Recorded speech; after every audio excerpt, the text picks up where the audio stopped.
The Art of Erasure.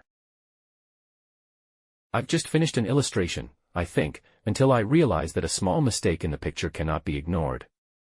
I can choose to think that no one will notice the error, or that I must rectify it. The first thought is tempting as the mistake is very small, but it goes against me. One does not hand over an unfinished work.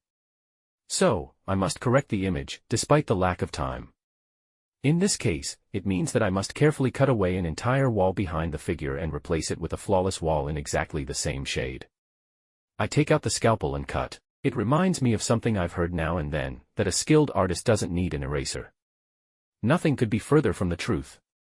It's like saying that a skilled writer never needs to rewrite. My experience says the opposite. It's the experienced writer who realizes the importance of rewriting.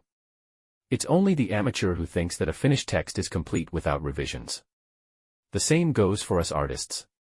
The experienced artist dares to experiment on the paper with bold lines. Line after line is drawn until 10-20 lines form a thick dark mass on the paper that must eventually be erased to bring structure to the image.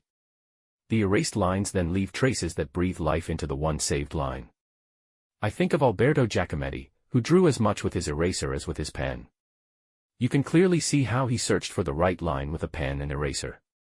His technique gives an unusual shine to the sketches. The artist Roy Freeburg developed a technique in which he could work on a darkened surface with an electric eraser and erase lighter areas to create trees, landscapes, and figures.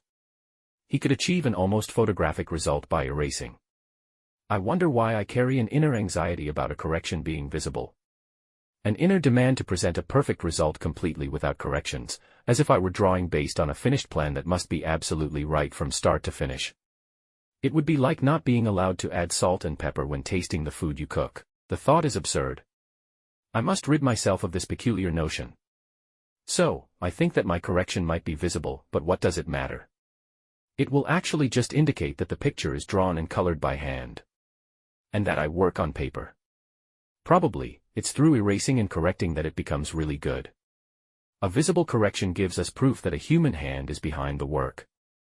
So, today I think like a surgeon, with the scalpel in hand, cutting away the bad and curing my picture. Mattias is an author, editor, and illustrator. Thank you for listening to or watching this episode.